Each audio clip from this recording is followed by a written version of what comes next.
Hello everyone. Last lecture में हमने पढ़ा था कि बोहर मॉडल के बारे में पढ़ा था, बहुत सारे डिफरेंट मॉडल्स के बारे में पढ़ा था और बोहर मॉडल के बारे में पढ़ा था, जिसमें हमने कुछ पोस्टुलेट माने थे कि भी जो एंगुलर मोमेंटम होता है वो एन एच अपॉन टू पाई एच अपॉन टू पाई के इंटीग्रल मल्टीपल होता है, और जो सर्कल में घूमने के लिए उसको सेंटीपिटल एक्सेलरेशन प्रोवाइड करता है वो उन दोनों का कोलम्बिक फोर्स होता है। उनका यूज़ करके हम अभी डिराइव करेंगे रेडियस का expression, calculation of radius of orbit, जिस ऑर्बिट में इलेक्ट्रॉन घूम रहा है उस ऑर्बिट की radius, and speed of electron, उस ऑर्बिट में कितनी स्पीड है उसकी, वो हम कैलकुलेट करेंगे। और उसी से बेसिस पे हम उसकी काइनेटिक एनर्जी, पोटेंशियल एनर्जी और टोटल एनर्जी निकालेंगे। उसके बाद बाइंडिंग एनर्जी की बात करेंगे, तो बहुत सारी बातें करेंगे। तो इसमें हम रेडियस की बात करते हैं सबसे पहले। तो हमें पता है कि ये इलेक्ट्रॉन है, ये प्रोटॉन है, प्रोटॉन और न्यूट्रॉन अंदर है, तो टोटल चार्ज कितना होगा Z टाइम्स E, और यहाँ पे एक इलेक्ट्रॉन घूम रहा है E, इसका मास me है, उसकी स्पीड v है, और इसकी जो ये रेडियस है इसके सेंटर से ये r है, और लेट से ये nth ऑर्बिट में घूम रहा है, लेट से nth ऑर्बिट में घूम रहा है। तो हमारे पास तो ये v स्पीड है इसकी, तो ये radius of nth orbit Rn बोल दिया, ये सिंपली हमने R बोल दिया। तो हमें पता है इसका जो कूलम्बिक फोर्स ऑफ अट्रैक्शन है K Q1 Q2 upon R square, K Q1 कितना है ZE इंटू E। तो इसको फोर्स ये जो प्रोवाइड कर रहा है ये इलेक्ट्रिक फोर्स है, इलेक्ट्रोस्टैटिक फोर्स ने क्या प्रोवाइड किया हमें, सेंट्रीपिटल फोर्स प्रोवाइड किया। तो इलेक्ट्रिक फोर्स क्या है हमारे पास, इलेक्ट्रिक फोर्स है K Q1 कितना है ZE इंटू Q2 कितना है E upon R square equal to centripetal force. इस पे सेंट्रीपिटल फोर्स कितना लगेगा, f m v square by, इसकी स्पीड वी है और रेडियस कितनी आर है, m v square by are. यहाँ से आर कैंसिल हो जाएगा, तो यहाँ से k Z E square divide by r equal to m E into we square. तो ये फर्स्ट इक्वेशन। दूसरी इक्वेशन है कि angular momentum L equal to m v r, mass of electron m v r equal to n h upon two pi, nth orbit में घूम रहा है तो n h upon two pi. तो यहाँ से एम वी की value, M E into we की वैल्यू हमने लिखी n h upon two pi r, इस आर को नीचे भेज दिया, इक्वेशन नंबर 2। तो यहाँ से एम वी की वैल्यू, यहाँ पर एम वी की वैल्यू एम से ऊपर नीचे मैं मल्टीप्लाई करूँगा, तो देखते हैं इक्वेशन 1 और 2 ये नोट करेंगे।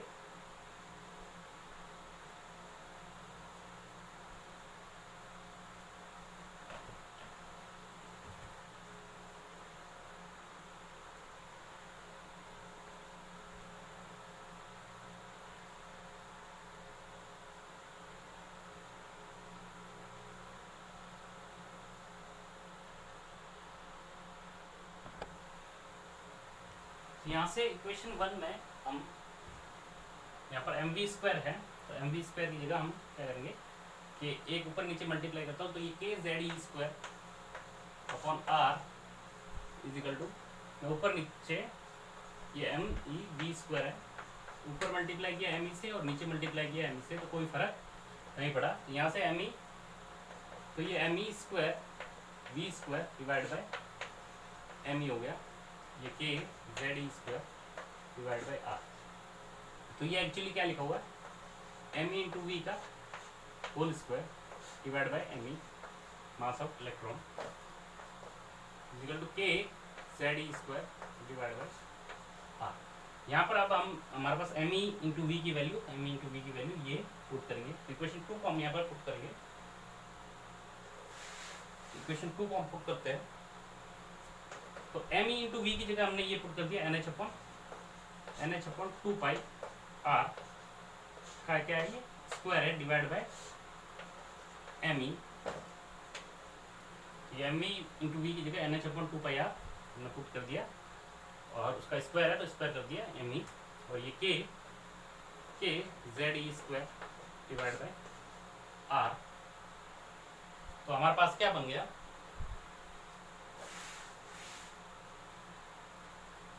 हमारे पास बना है एन एच अपॉन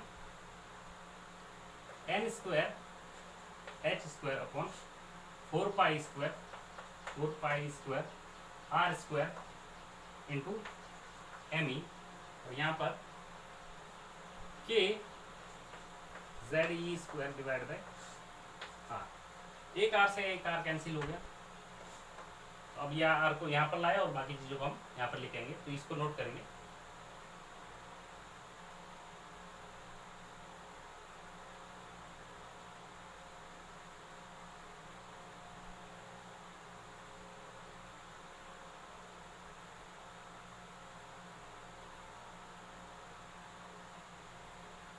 तो अब हमने इसको आर को यहाँ लेके आ रहे हैं, ये आर यहाँ पर लिखे है, और बचा क्या, n square H square divide by 4 pi square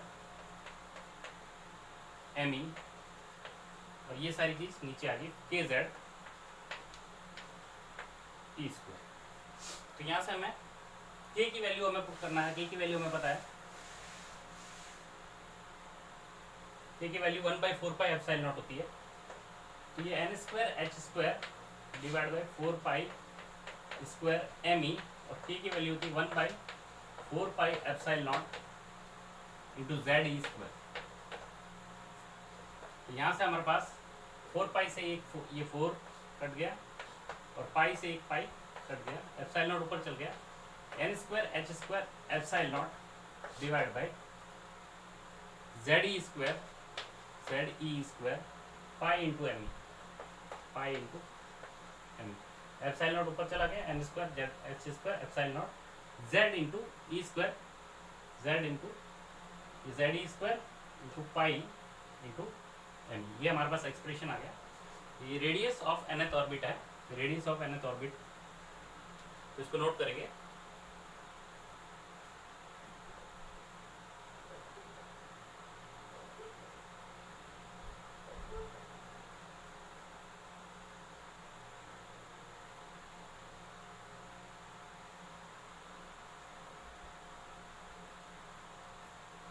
तो ये जो यहाँ से हम कैलकुलेट करेंगे, हमें पता है ये nth ऑर्बिट की है, ये रेडियस किसकी है, nth ऑर्बिट की। ये क्या है, radius of nth orbit, radius of nth orbit. तो nth ऑर्बिट में जो इलेक्ट्रॉन घूम रहा है nth ऑर्बिट में, से फर्स्ट सेकंड थर्ड, तो n की जगह 1 2 3 हम रख देंगे। तो nth ऑर्बिट की जो रेडियस है, तो किसके प्रोपोर्शनल है, ये h कांस्टेंट है, एप्सिलॉन नॉट कांस्टेंट है, इलेक्ट्रॉन के चार्ज की वैल्यू कांस्टेंट है, पाई कांस्टेंट है, मास ऑफ इलेक्ट्रॉन हमें पता है।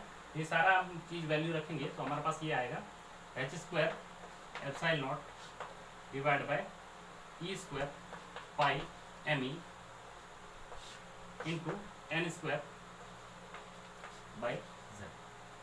तो हमारे पास रेडियस ऑफ nth ऑर्बिट आ गई। ये जो चीज़ है इसकी सबकी वैल्यू हम पुट करेंगे, तो हमारे पास एक कांस्टेंट आएगा, और वो कांस्टेंट आएगा 0.529 इंटू 10⁻⁻10 मीटर में, और ये n स्क्वायर बाई जेड। ये मीटर है, तो हम इसको एंगस्ट्रम लिख सकते हैं, 10⁻⁻10 को एंगस्ट्रम लिख सकते हैं। तो ये रेडियस हमारा एंगस्ट्रम में आ जाएगी 0.529, इसमें एंगस्ट्रम में n स्क्वायर बाई जेड। तो रेडियस ऑफ nth ऑर्बिट हमारे पास ये आ गई, ये नोट करेंगे।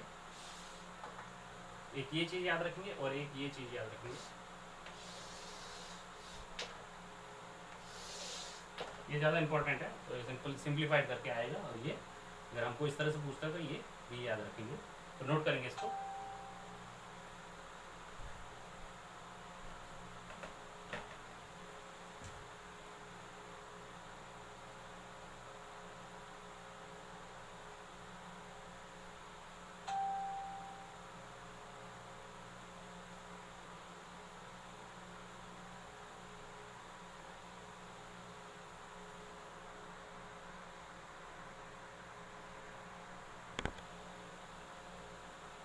रेडियस कैलकुलेट करने के बाद हम वेलोसिटी की बात करते हैं, स्पीड की बात कर रहे हैं।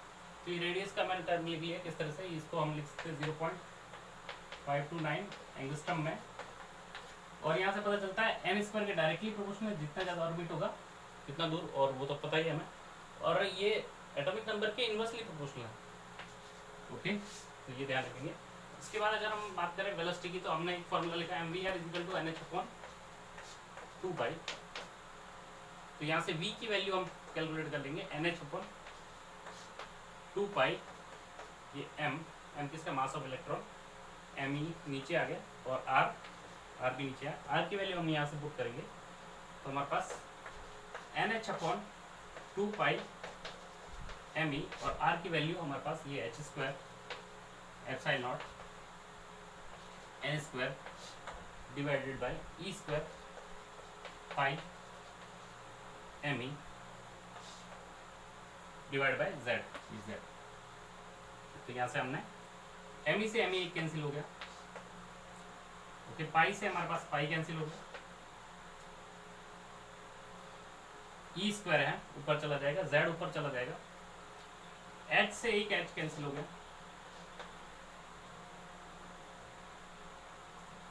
n से एक n कैंसिल हो गया। तो हमारे पास जो वैल्यू आ रही है E square z divide by 2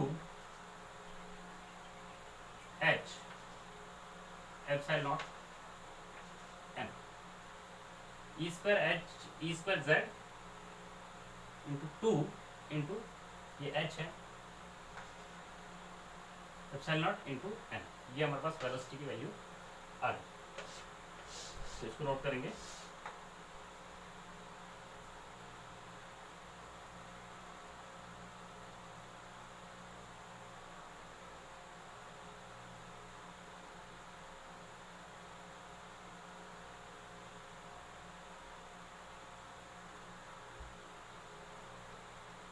इसको हम इस तरह से भी लिख सकते हैं, थोड़ा ढंग से अगर हमें लिखना है, जेड ही इसमें लिखा हुआ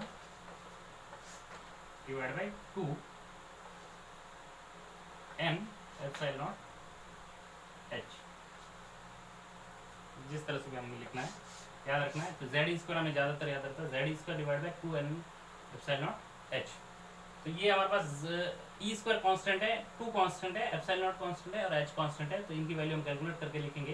तो ये z के डायरेक्टली प्रोपोर्शनल और n के इनवर्सली प्रोपोर्शनल है। तो स्पीड की बात करेंगे तो हमारे पास इसको स्पीड को हम इस तरह से लिखेंगे, speed is equal to e square divide by 2 epsilon naught h into z by, हमारे पास v की टर्म, ये हमारे पास जो कांस्टेंट आएगा ये इसकी वैल्यू हम कैलकुलेट करेंगे तो हमारे पास आएगा 2.18 इंटू 10⁻⁶ मीटर पर सेकेंड में आ गया, into z by n into z divide by n. ये हमारे पास वेलोसिटी इन nth ऑर्बिट, जो इलेक्ट्रॉन nth ऑर्बिट में घूम रहा है उसकी वेलोसिटी है, velocity in nth orbit 2.18 into 10⁻⁶ metre पर सेकेंड में जेड बाई एन, जेड के डायरेक्टली प्रोपोर्शनल, एन के इनवर्सली प्रोपोर्शनल है। तो ये नोट करेंगे।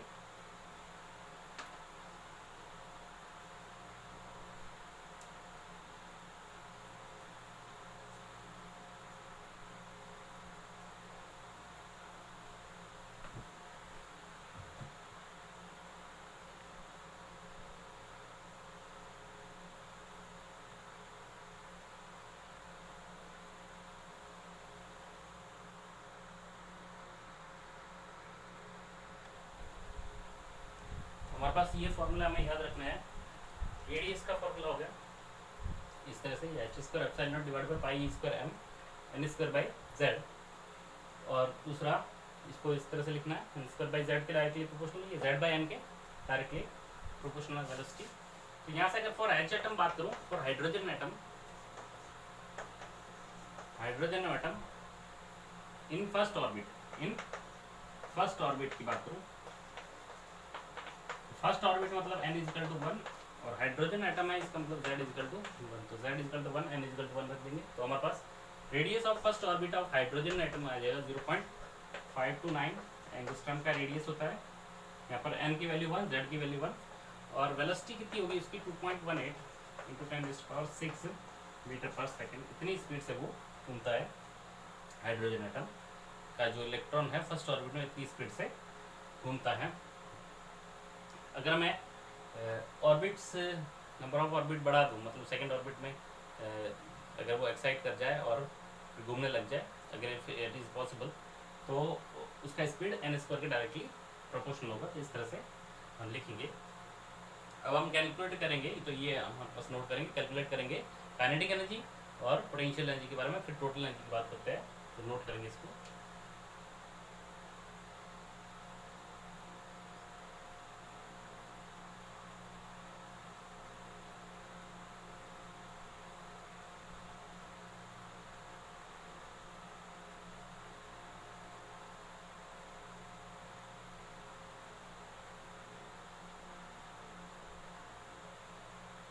अब हम बात करते हैं काइनेटिक एनर्जी की।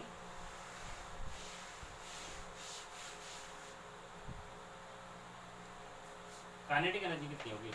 उस इलेक्ट्रॉन की काइनेटिक एनर्जी कितनी है? हाफ एम ई, तो कितनी स्पीड से जा रहा है?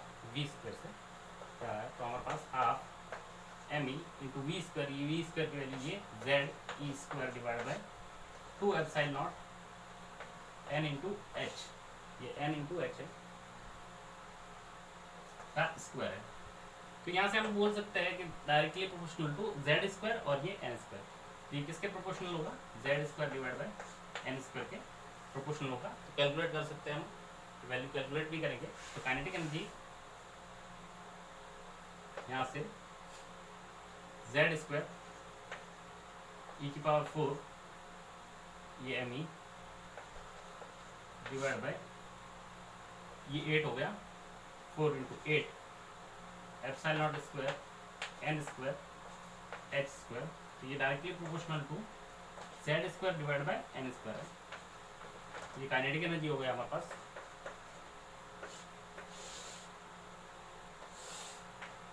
खाली ध्यान रखेंगे इस तरह से होता है, पर ये याद रखने की जरूरत नहीं, खाली ये Z square by N square वाला टर्म याद रखेंगे, नोट करेंगे इसको।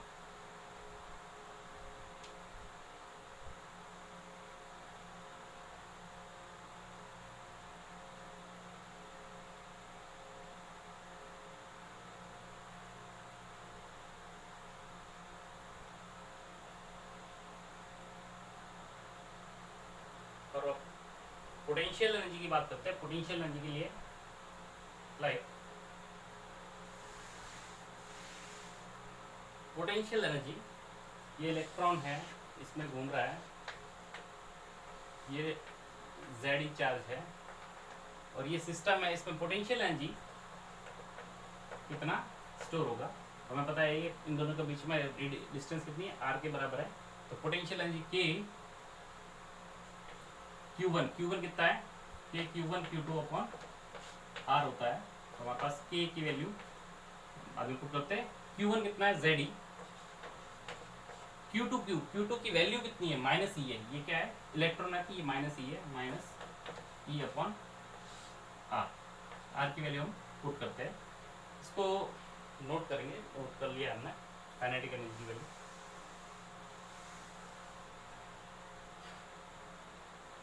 यहाँ से के जेड स्क्वायर, तो ये नेगेटिव में आ रहा है, minus k z square divide by are. तो ये पोटेंशियल एनर्जी की टर्म क्या आ रही है? नेगेटिव में आ रही है। तो नेगेटिव का मतलब है कि पोटेंशियल एनर्जी नेगेटिव होनी चाहिए, तो वो सिस्टम क्या होगा? स्टेबल होगा। स्टेबल मतलब वो सिस्टम घूम रहा है, तो इसके मतलब इसको अगर वहां से हटाने के लिए कुछ एनर्जी देनी पड़ेगी। तो सिस्टम स्टेबलाइज्ड है। नेगेटिव का मतलब है सिस्टम क्या है? स्टेबलाइज्ड है। इलेक्ट्रॉन उसके it is bound to move around the nucleus, तो it is bound to move around the nucleus होगा। तो इसी वजह से ये नेगेटिव आया है। अब यहाँ से हम टर्म ये कैलकुलेट करते हैं पोटेंशियल एनर्जी की वैल्यू, इसको नोट करेंगे।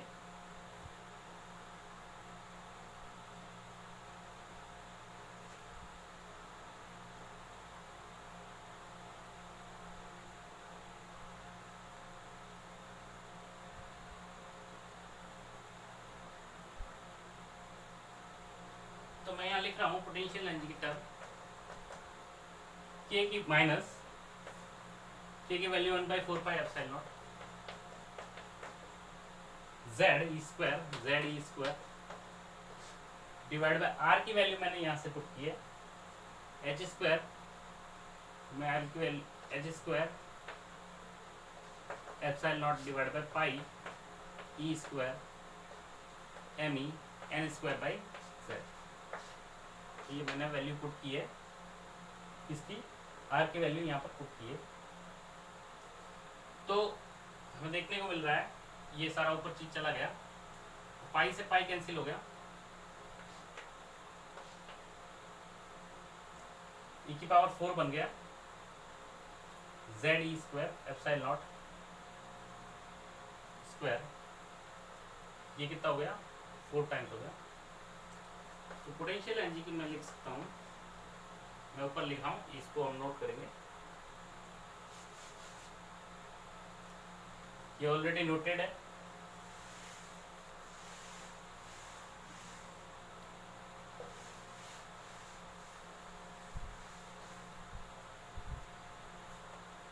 ओके, माइनस के की value 1/4 pi epsilon naught z E square divide by r, r की वैल्यू हमने ये पुट कर दी, तो हमारे पास ऊपर आ जाएगा जेड, ऊपर आ गया और एक जेड ऑलरेडी है, तो हमारे पास पोटेंशियल एनर्जी कितनी आ रही है माइनस जेड ऊपर आया तो जेड स्क्वायर हो गया, जेड स्क्वायर ई स्क्वायर है और ये ई स्क्वायर ई की पावर 4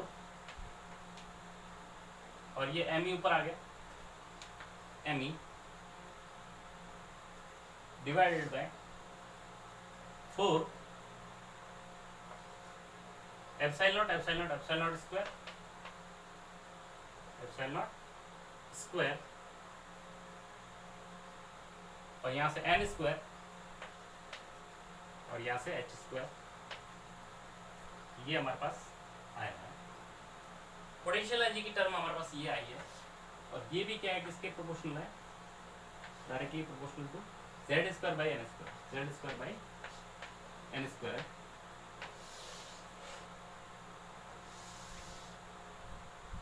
तो ये नोट करके अब यहाँ से देखेंगे काइनेटिक एनर्जी और पोटेंशियल एनर्जी में क्या रिलेशन है। यहाँ से यहाँ पर 4 की जगह 8 है, मतलब हाफ है, kinetic energy half of potential energy का नेगेटिव, तो हम यहाँ से बोल सकते हैं kinetic energy is equal to minus of potential energy का हाफ, ये बोल सकते हैं, ये रिलेशन याद रखेंगे। बाकी ये वाली सारी value z square by N square, बाकी ये सारी वैल्यू जो होगी वो कांस्टेंट आएगी और कांस्टेंट हम बता देते हैं कितना आएगा, इसको नोट करेंगे।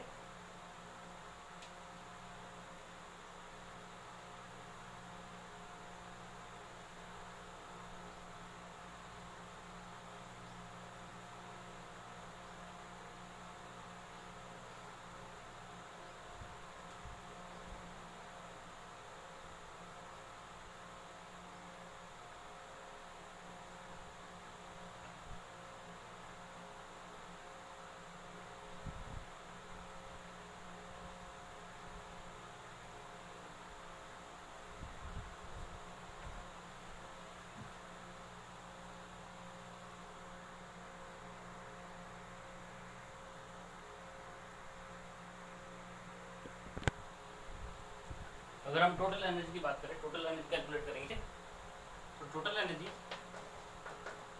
सिस्टम की टोटल एनर्जी काइनेटिक एनर्जी और electron plus potential energy of the system kinetic, तो यहाँ से काइनेटिक एनर्जी की वैल्यू ये पुट करेंगे और पोटेंशियल एनर्जी की वैल्यू ये पुट करेंगे, तो हमारे पास क्या आएगा आप देख लेंगे, kinetic energy minus of potential energy का हाफ प्लस पोटेंशियल एनर्जी, तो हमारे पास कितना आ जाएगा पोटेंशियल एनर्जी का हाफ हो गया टोटल एनर्जी। तो टोटल एनर्जी हमारे पास कितना आ जाएगा, पोटेंशियल एनर्जी की टर्म पता है और हाफ ऑफ पोटेंशियल एनर्जी का, तो हमारे पास टोटल एनर्जी आ गई। तो टोटल एनर्जी यहाँ से हम लिख सकते हैं, इसका हाफ है तो मतलब यहाँ पर कितना आ जाएगा 8 आ जाएगा, माइनस जेड स्क्वायर ई की power 4 m e divided by 8 times epsilon not square n square z h square. तो कोई एक चीज़ याद रखो, काइनेटिक एनर्जी पोटेंशियल एनर्जी या और टोटल एनर्जी, और बाकी को हम याद रख लेंगे किस तरह से, तो इस तरह से इस फॉर्मूले से याद रखेंगे कि kinetic energy is equal to negative of potential energy का half is equal to negative of kinetic energy और टोटल एनर्जी में क्या रिलेशन है, खाली एक माइनस का फर्क है, माइनस का, तो नेगेटिव ऑफ टोटल एनर्जी। तो हमारे पास काइनेटिक एनर्जी का टर्म आप याद रख लो, ये हमारे पास टर्म है, या फिर टोटल एनर्जी का टर्म इसका नेगेटिव लगा देना है और बाकी पोटेंशियल एनर्जी का हाफ हो जाएगा। तो काइनेटिक एनर्जी पॉजिटिव में होती है, और पोटेंशियल एनर्जी और टोटल एनर्जी, टोटल एनर्जी कितनी में होगी, नेगेटिव। नेगेटिव का मतलब क्या है, सिस्टम क्या है, टोटल एनर्जी के आगे बाउंडेशन, सिस्टम क्या है, बाउंडेड, तो वो क्या है कि वो इलेक्ट्रॉन को अगर हमें बाहर निकालना है तो कुछ ना कुछ एनर्जी देनी पड़ेगी। It is bounded to move around the orbit, move around the nucleus. तो ये हमें ये रिलेशन याद रखना है। Kinetic energy is equal to negative of potential energy half और negative of total energy. Kinetic energy की टर्म याद रख लो या टोटल एनर्जी की टर्म याद रख लो, खाली माइनस का फर्क है। और पोटेंशियल एनर्जी करना है तो उसका ट्वाइस कर दो, हमारे पास पोटेंशियल एनर्जी। तो ये रिलेशन याद रखेंगे, ये सारी चीज़ याद रखेंगे।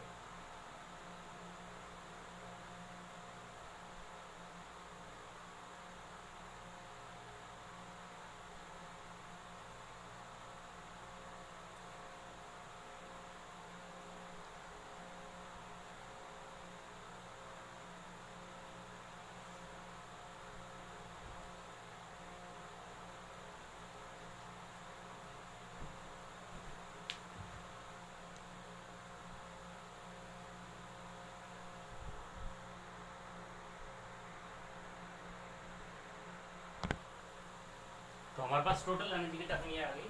तो ये एक रिलेशन हमें ये याद रखना है। और एक टोटल एनर्जी याद रख लो कि भाई Z स्क्वायर ई की power 4 m e divide by 8 epsilon not square n square by h square. यहाँ से कैलकुलेट करेंगे अगर हम ई की power 4 m e divide by 8 epsilon not square into h square into ये हमारे पास कितना हो गया, नेगेटिव को बाहर लिख लिया, और ये Z square by N square. Total energy भी किसके, z square by N square के डायरेक्टली प्रोपोर्शनल है। कोई भी energy z square by N square के डायरेक्टली प्रोपोर्शनल है। जेड स्क्वायर के डायरेक्टली प्रोपोर्शनल है और एन स्क्वायर के इनवर्सली प्रोपोर्शनल है।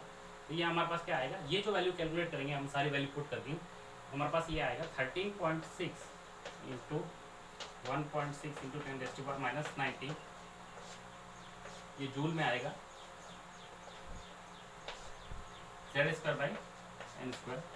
तो ये हमें पता है 1.6 इंटू 10⁻⁻⁹ इलेक्ट्रॉन वोल्ट होता है। तो इतना joule equal to 1 electron volt. तो ये कितना आया, ये इलेक्ट्रॉन वोल्ट में आ गया 13.6 जेड स्क्वायर बाई ये इलेक्ट्रॉन वोल्ट में Z square by N square. तो ये टोटल एनर्जी आ गई। काइनेटिक एनर्जी कितनी होगी, इतना का इतना प्लस हो गया, और पोटेंशियल एनर्जी कितना हो गया, इतना का इतना डबल हो गया इसका। ये नोट करेंगे।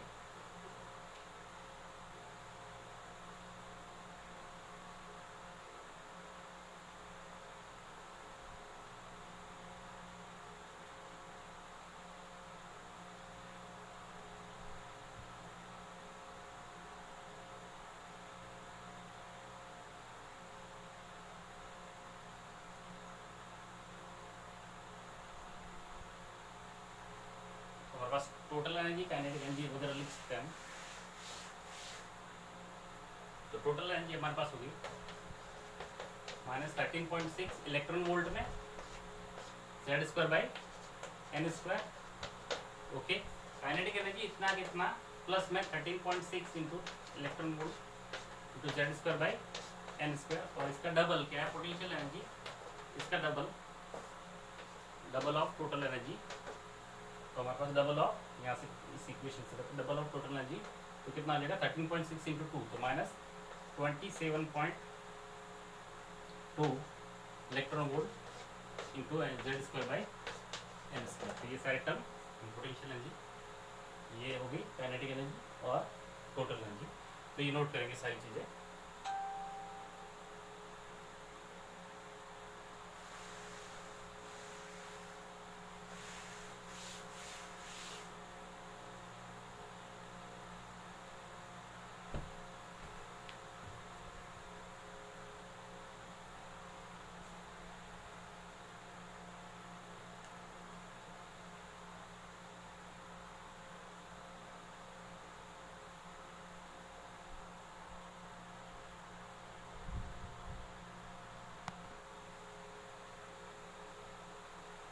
ये टोटल एनर्जी होगी। इसको एक तरह से और फॉर्म में लिख सकते हैं। तो हमारे पास ये है, इसको अगर मैंने ऊपर नीचे HC से मल्टीप्लाई किया, HC H into C, H क्या है लेंथ कांस्टेंट, सी क्या है स्पीड ऑफ लाइट है। एच से ऊपर नीचे मल्टीप्लाई किया एम ई की power 4 divide by 8 epsilon not square H square into Z square by N square. H C से ऊपर नीचे मल्टीप्लाई किया तो हमारे पास ये ऊपर वाले का एच सी रखा है, नीचे वाले एच सी को इसके साथ मिलाया हमने, तो माइनस एम ई की power 4 divide by 8 epsilon not square, H से एच मल्टीप्लाई हुआ एच क्यूब हो गया इंटू सी इंटू ये एच सी को एज इट इज और ये Z square by N square, इसको हमने नेगेटिव को आगे लिख लिया।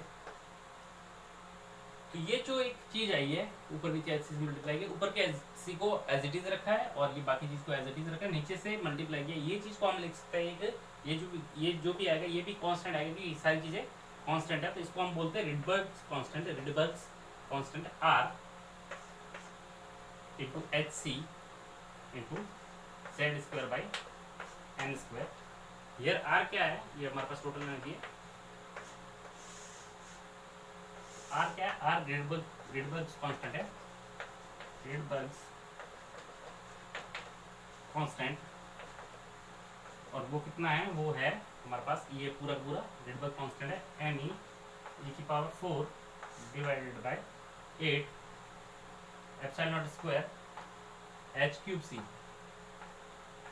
ये रिडबर्ग्स कांस्टेंट है, तो हमारे पास R H C into Z square by N square. तो इस फॉर्म में भी याद रख सकते हैं। इसकी वैल्यू कुछ कांस्टेंट आएगी, इसकी वैल्यू मैं लिखा देता हूँ। इसकी वैल्यू 1.097, इसकी वैल्यू आर की वैल्यू रिडबर्ग कांस्टेंट की 1.097 इंटू 10⁻⁷ जो भी है इसकी ऐसा यूनिट उसमें आ जाएगा पर मीटर, इसकी ऐसा यूनिट है मीटर इनवर्स। तो ये हम कैलकुलेट कर सकते हैं और यहाँ से ये फॉर्म आएगा। इसको ये minus R H C, Z कोई नंबर है, एन भी कोई नंबर है, तो ये हमारे पास R H C, R into H C किसकी है, एनर्जी की यूनिट है, R into H C energy की यूनिट है।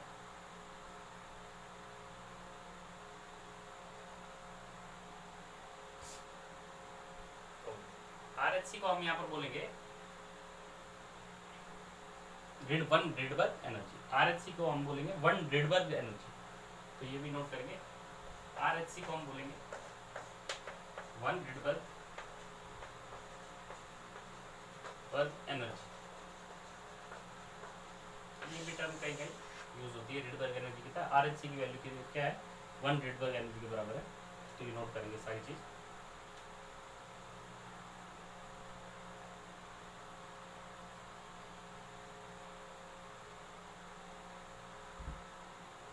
आरएचसी को हम कैलकुलेट कर चुके थे, N square Z square by N square, ये कितना था 13.6। तो हमारे पास one Rydberg energy is equal to one RHC is equal to कितना 13.6 इलेक्ट्रॉन।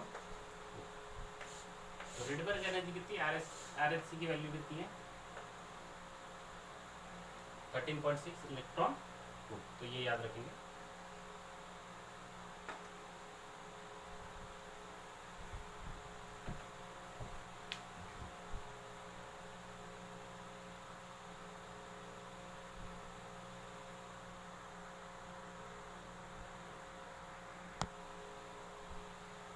हम बात करते हैं एनर्जी लेवल्स की, energy level for hydrogen atom.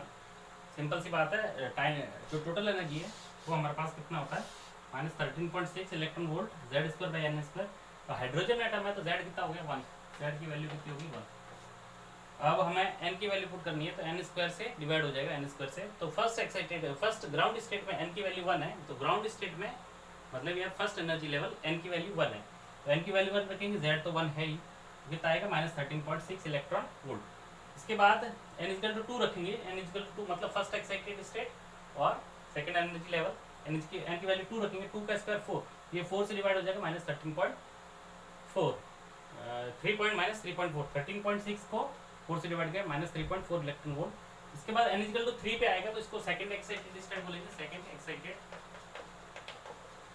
State और थर्ड एनर्जी लेवल तो सिंपल सी बात है, third energy level n equal to 3, n की वैल्यू 3 रखेंगे तो ये क्या 3 का स्क्वायर नीचे 9 आ जाएगा, तो इसको 13.6 से 9 से डिवाइड करेंगे तो -1.51 आएगा। फोर्थ के लिए, तो fourth energy level, fourth orbit के लिए अगर तो एनर्जी लेवल कितना होगा -0.85 electron volt, n equal to 5 के लिए 0.54। तो ये सारी वैल्यू हमें याद रखनी है ताकि वहाँ पर एग्जाम में हम कैलकुलेट नहीं करें, डायरेक्ट याद रखें। -13.4 -13.6 -3.4 ये 1.51 ये सब माइनस में 0.85 और 854 0.54 5 तक याद में रखनी है, तो ये नोट करेंगे सारी चीज़।